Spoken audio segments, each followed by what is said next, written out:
Hello, welcome to Water Sign Philippines. So ito yung reading natin for Water Sign, Cancer, Scorpio, Pisces. Take only what resonates. Hindi ito magre-resonate sa lahat, unfortunately. Hindi ko makakuha lahat ng energy ng water sign sa mundo. Pero okay lang yun. By the way, ako si Madam P. Search mo naman ako sa Facebook, follow mo ko dyan. Ayan, at saka yung aming TikTok shop or yung aming pinaka-TikTok, Unicorn Princess Tarot or Unipre, yun yung TikTok shop namin. Makaka-avail ka ng mga product like this. Ayan, Evil Eye, and crystal stuff, etc. Anyway, let's start your reading. This is for water sign. Pagpasensya mo na lang yung, setup ko. Ito lang yung ating available na setup ngayon. Ngayon, medyo lalapit lang ako sa phone para marinig mo ko kasi, madaling araw na dito sa amin. So, hindi na ako pwedeng magmalakas ng boses. Okay? So, what do we have here for water sign? For water sign. Wait lang, guys. Ayan. Na meron sa mga water sign.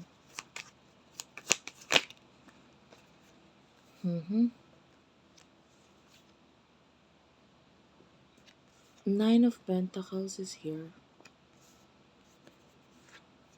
Followed by the Page of Swords. At saka Eight of Cups. Water sign. Queen of Pentacles is at the bottom of the deck.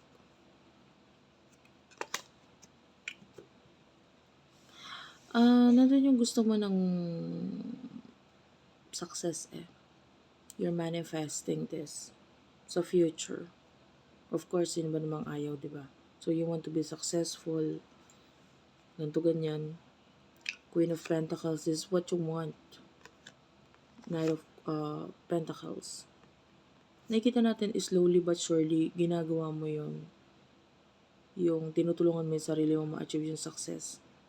Pero parang may blockage or hindi pa rin nagtutuloy with the Eight of Swords. Parang may kulang or parang may mali. Parang ganun.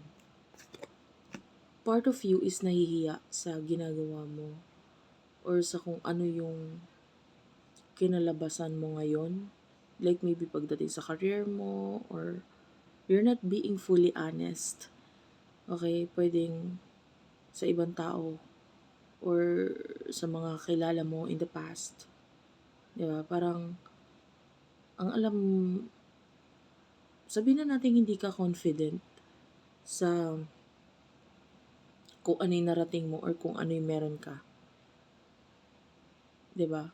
Although, sa iba, they see you as successful, okay naman yung sitwasyon mo. Pero, pwedeng yung iba kasi sa inyo, na-differentiate mo yung sarili mo, tapos doon sa mga peers mo, or people from your past. Parang, naano mo na, bakit sila ganito, ganyan? Tapos ako ganito lang. Parang ganun. Part of you is may halong inggit na minamaliit mo yung sarili mo kasi. Which is, hindi ka naman dapat naiinggit kasi nakikita naman natin, may growth sa'yo, nandito ka naman sa magandang pwesto or magandang sitwasyon. It's just that, medyo, para sa'yo, ang hirap. At saka, hindi ito yung in-expect mong future for you. You want more than this. Parang ganun. So anyway, sino yung person na kakonect mo pagdating sa love? Five of Swords. Okay.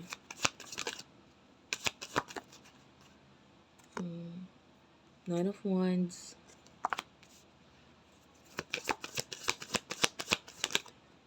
Ace of Swords. Ayan. I feel like yung person na kakonect mo is pwedeng kinat off ka na niya in the past or naman kung sino may pagkakataw sa inyo. It could be you na nagkataw sa kanya or siya na nagkataw sa'yo. Nine of Wands, Ace of Swords, I feel like may mga new beginnings sa kanya ngayon.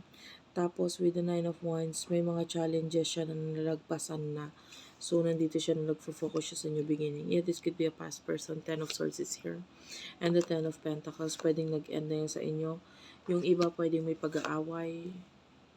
With the Five of Wands at saka Seven of Swords, may pag-aaway na naganap. Kaya nagkaroon ng ending. You know what I mean? So anyway, ano yung emotions niyo sa isa't isa?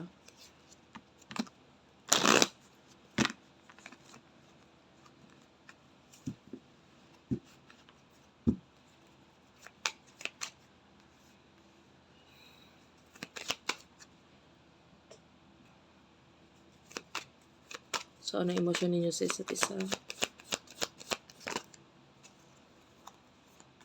Five of Pentacles, you're not okay.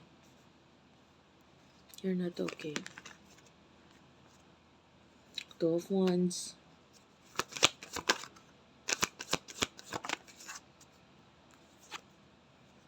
Four of Swords. Na ano namang emotion niya para sa'yo? Six of Wands. Knight of Cups at saka marami to eh. Wheel of Fortune, Ten of Pentacles, ayun, tatlo yung lumabas. Apat actually, sa side ng person mo. So, ikaw, ang emotion mo na nakukuha natin dito, you're not happy talaga sa sitwasyon mo. And, lalo na you feel like ang daming nawala sa'yo or financially hindi ka okay. The Two of Wands is showing us may plano ka na may kinalaman dito.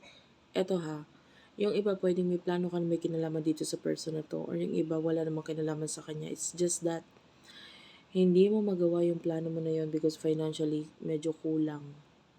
Ngayon wala kang magawa.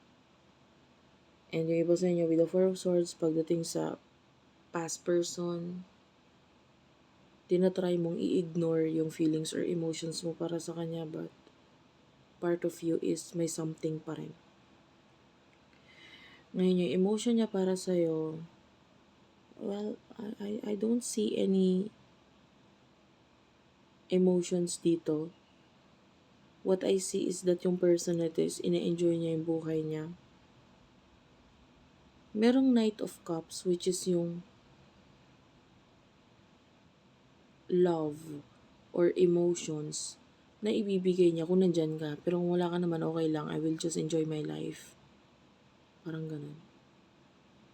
And the Wheel of Fortune tsaka the Ten of Pentacles, nagpapakita ito ng big change pagdating sa usaping financial dito sa person na to. Nandito yung focus kasi niya. Kaya, kaya wala tayo nakuhang emotion. It is because yung person mo, meron siyang mga ibang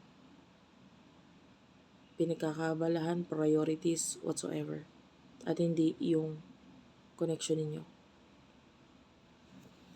So, what will happen in the near future sa inyong dalawa?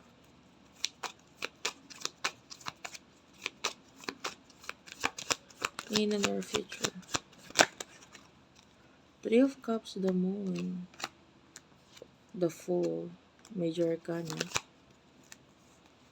Knight of Swords. Three of Swords. What's with the Three of Swords? The Hermit and the Queen of Pentacles. Medyo may pain tayong nakukuha dito pagdating sa area ng home. So, pwedeng may mga pagkakagulo, pag-aaway, or hindi magandang pag-uusap pagdating sa home na maging dahilan para magkaroon ng pag-iwas, pag-alis. And there's the Fool. Use your energy. This is a new journey para sa'yo. And yung iba sa inyo, medyo favorable yung kung ano man yung ending na mangyari sa'yo sa area ng home. Magbibigay siya ng new beginning para sa'yo, new journey para sa'yo. And may mga taong mababalik sa buhay mo dahil dito. Like maybe past friends or past people in your life. Okay? Alam mo, wala naman talagang perfect life. Wala naman talagang taong hindi nagkakaroon ng problema. Ang mahalaga dyan, yung problemang dumadating is nasusolusyonan or nakakaya mo. So mag-focus ka dun. Diba? That's your strength. At the more na umiidad ka dito sa mundo, the more na lumalakas ka, tumatapang ka, gumagaling ka. Diba? So, although medyo hindi maganda yung kinalabasan ng reading kasi may problema, may ending, ganito, ganyan. Huwag ka mag-focus doon. Huwag ka mag-focus doon sa negative na part ng reading. Diba? Mag-focus ka doon sa new beginnings. Okay? Thank you for watching. I love you all and bye-bye.